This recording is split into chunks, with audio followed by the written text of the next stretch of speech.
عليكم أحبتي الكرام. اليوم جيتكم بوصفة جديدة اللي معتمدة أنايا كامل في الوصفات تاوعي. هي عجين صابلي روعة على بركة الله. بسم الله.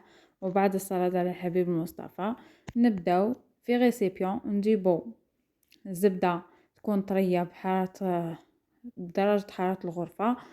نزيدو عليها كاس ونص. انا هنايا الزبده درت براس قريب 500 غرام. نزيدو عليها كاس ونص سكر كلاصي.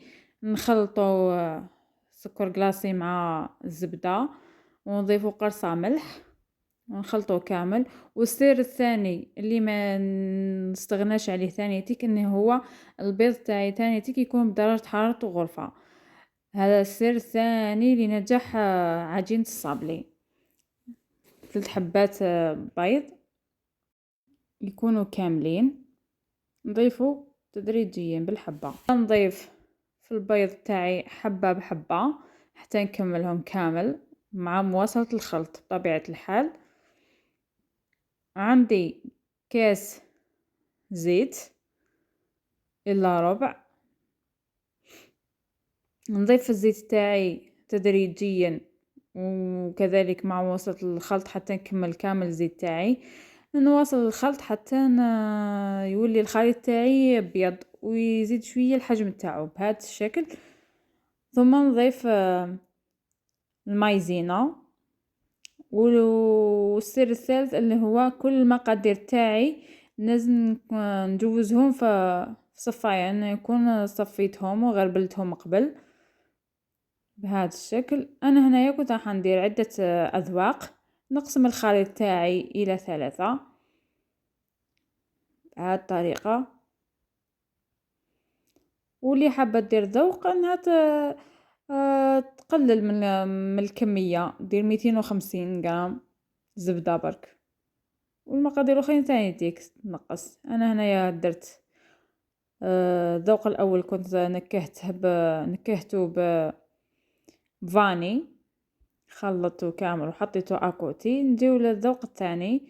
انا الذوق الثاني درت له شيكولا للطالع نكهته بها. حطيت 2 مغارف كما راكم تشوفوا في الصورة ونخلطه مليح بهذه الطريقة. نجيبو الذوق الثالث اللي نكهته درت له عطر الكراميل. ما تضيفوش بزاف عطر الكراميل باش ما يجيكمش مر بهذا الشكل. نتمنى انكم تدعموني بلايك البنات وتعجبكم الوصفات تاعي. والله غير عجينه غير بزاف شابه وما حتعتمديها ما حاش كامل تندمي عليها. هنايا نواصل العمليه تاعي. الحشو تاعي الاول نكون بدا نطم فيه بالفارينه. نضيف له نص كيس خميره الحلوى ونبدا نطم فيه حتى نتحصل على عجينه. ضيف الفارينة تدريجيا